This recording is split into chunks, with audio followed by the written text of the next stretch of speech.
A Inglaterra de 1521 testemunhou um dos episódios mais chocantes de sua história política quando Eduardo Stafford, terceiro Duque de Buckingham, foi executado publicamente por alta traição. Sua queda representa uma das mais dramáticas lições sobre como a ambição desmedida pode destruir até mesmo os mais poderosos nobres do reino. Esta é a história de um homem que possuía tudo o que alguém poderia desejar, mas cuja sede insaciável de poder o levou ao cadafalso diante de milhares de súditos ingleses. Se você está gostando desta história fascinante sobre a Inglaterra medieval, inscreva-se no nosso canal e ative o sininho para não perder nenhum episódio sobre os grandes dramas da história europeia. Eduardo Stafford nasceu em 1478, no auge do período turbulento conhecido como Guerra das Rosas, em uma das famílias mais ilustres e antigas da Inglaterra. Como o terceiro Duque de Buckingham, ele herdou não apenas um título de prestígio incomensurável, mas também uma linhagem que se estendia diretamente até os Plantagenetas, os reis legendários que haviam governado a Inglaterra por mais de 300 anos. Seu sangue real fluía através de múltiplas linhas ancestrais, incluindo conexões diretas com Eduardo III, um dos monarcas mais respeitados da história inglesa, e Thomas de Woodstock, Duque de Gloucester, cujo assassinato às mãos de Ricardo II havia sido um dos escândalos mais notórios do século XIV. Esta ancestralidade extraordinariamente nobre seria simultaneamente sua fonte de orgulho imensurável e a semente venenosa de sua eventual destruição.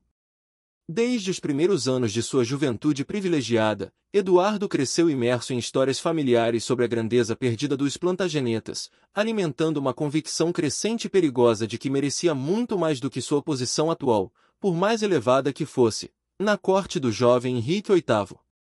Suas amas e tutores, muitos deles descendentes de antigas famílias que haviam servido os Plantagenetas, inconscientemente reforçavam sua sensação de superioridade dinástica através de histórias nostálgicas sobre os dias dourados quando a verdadeira nobreza de sangue governava sem contestação.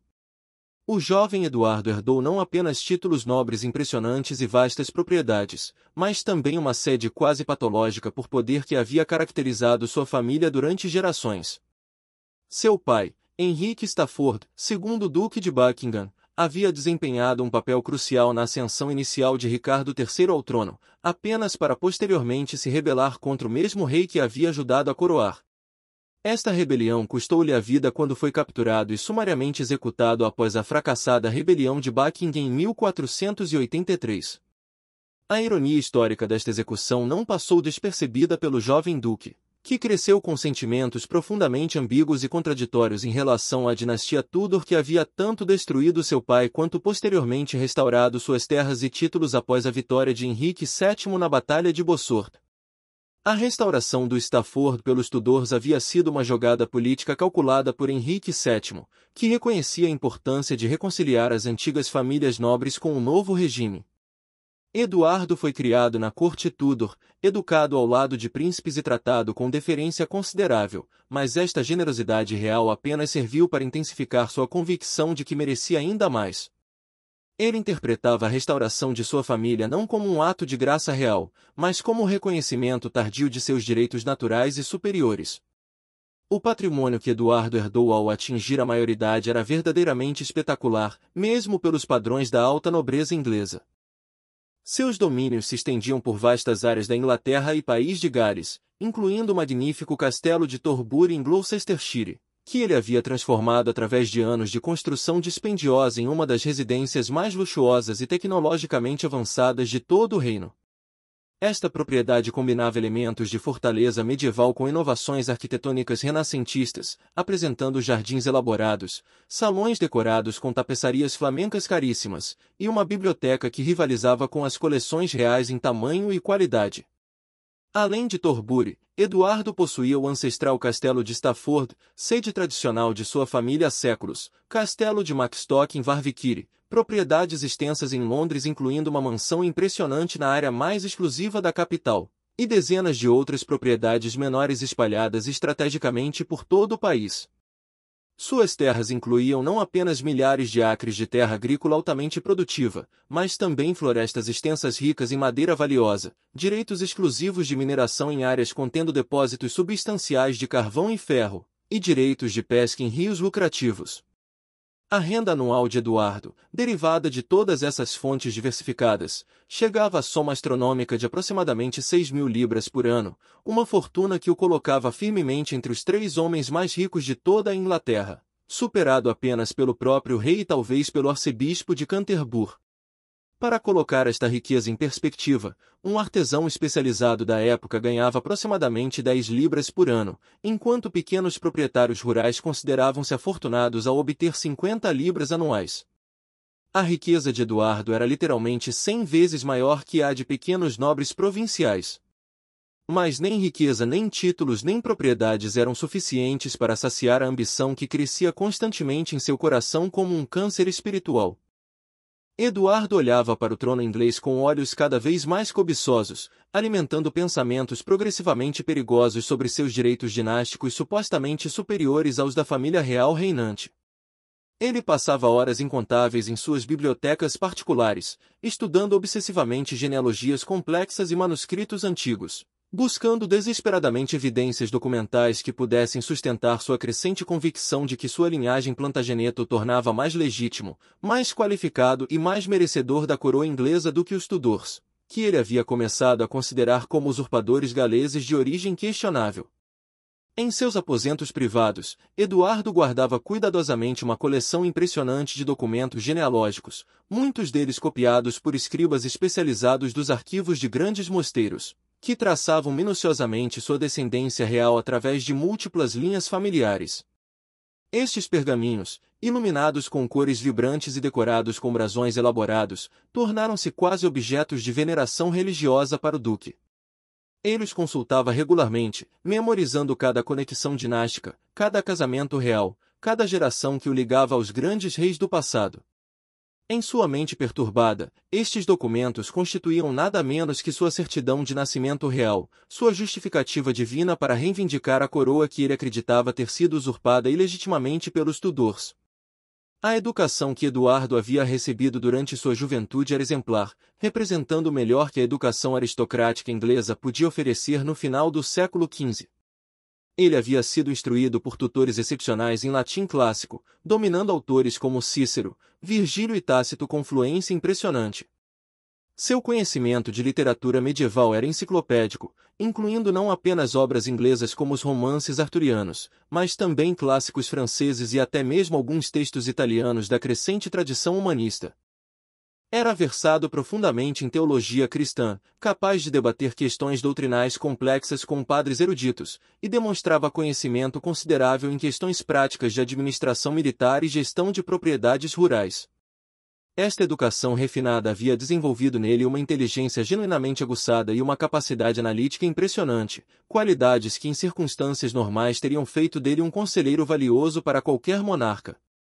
Contudo, sua inteligência considerável era completamente ofuscada e corrompida por uma arrogância descomunal e um senso de superioridade quase patológico que o impedia categoricamente de compreender os perigos mortais inerentes em suas ambições crescentes. Ele acreditava genuína e apaixonadamente que sua superioridade intelectual, combinada com sua linhagem real superior, não apenas o qualificava mas na verdade o obrigava moralmente a governar a Inglaterra.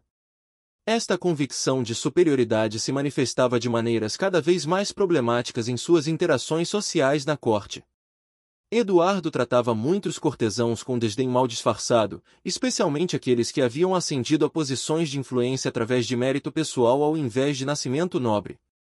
Sua atitude em relação aos novos homens que Henrique VIII favorecia era de desprezo quase visceral, e ele não fazia segredo de sua opinião de que posições importantes deveriam ser reservadas exclusivamente para homens de linhagem antiga e comprovada.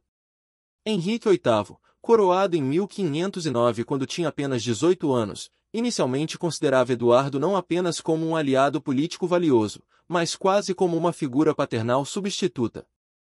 O duque, sendo quase 30 anos mais velho que o jovem rei, possuía experiência considerável em questões de governo e administração que Henrique, apesar de sua educação principesca, ainda não havia desenvolvido completamente.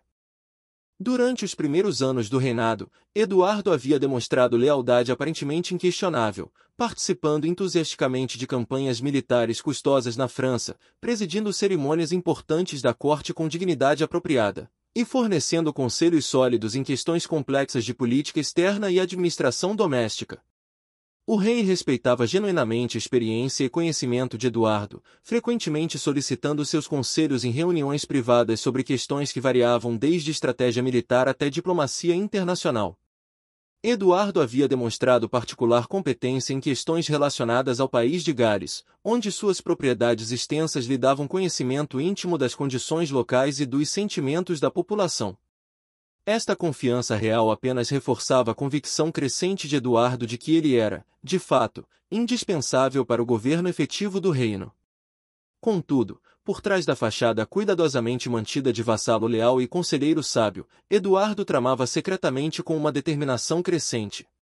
À medida que observava atentamente o jovem rei tomando decisões que ele considerava erros graves de julgamento, sua convicção sobre sua própria superioridade política e dinástica crescia exponencialmente.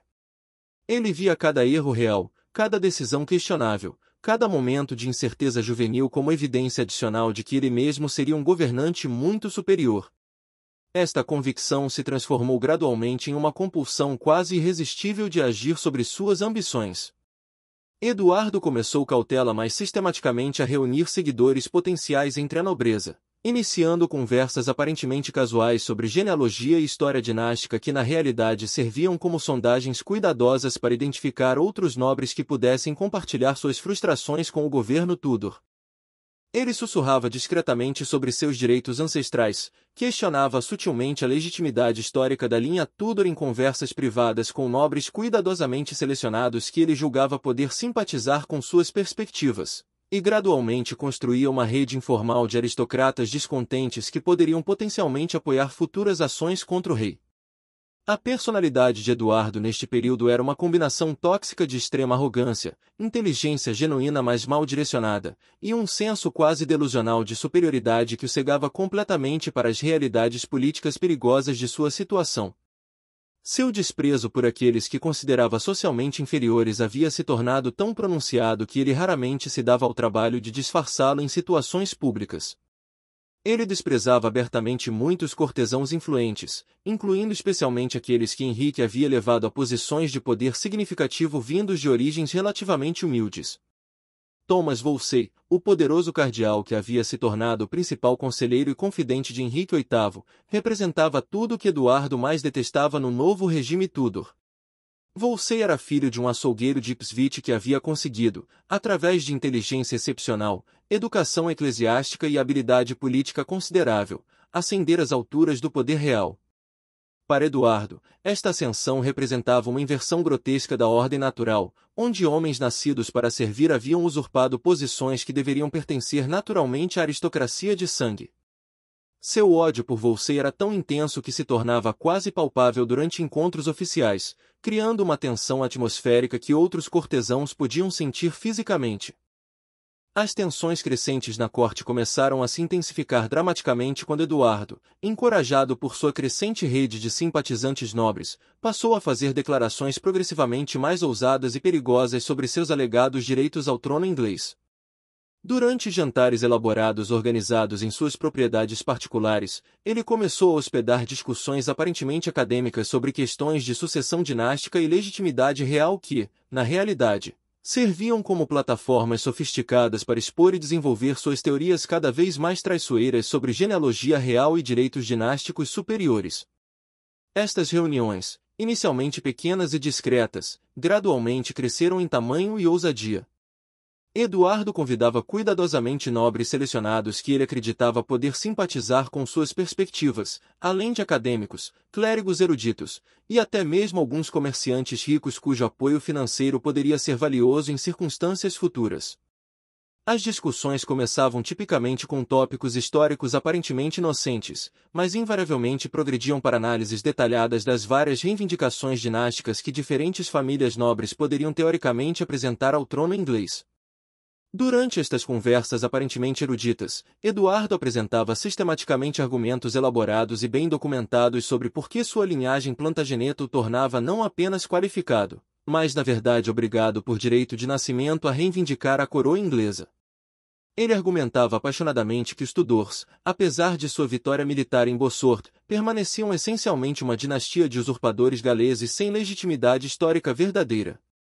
Suas apresentações eram impressionantemente eruditas, citando precedentes históricos, leis de sucessão antigas e documentos genealógicos complexos que ele havia compilado ao longo de anos de pesquisa obsessiva.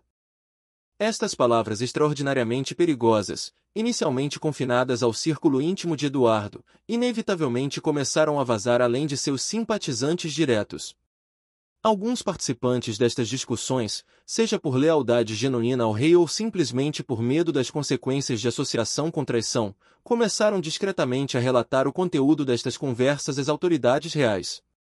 Outros, embora não relatassem diretamente, discutiam os argumentos de Eduardo com amigos e familiares, criando um efeito cascata que espalhou conhecimento de suas ambições através de círculos cada vez mais amplos da sociedade londrina.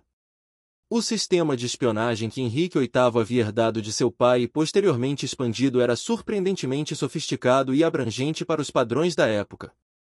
A rede incluía não apenas espiões profissionais treinados especificamente para a coleta de informações, mas também uma vasta gama de informantes casuais incluindo servos domésticos em grandes casas, secretários e escribas em escritórios administrativos, mercadores que viajavam regularmente entre diferentes regiões, e até mesmo padres que ouviam confissões e conversas privadas.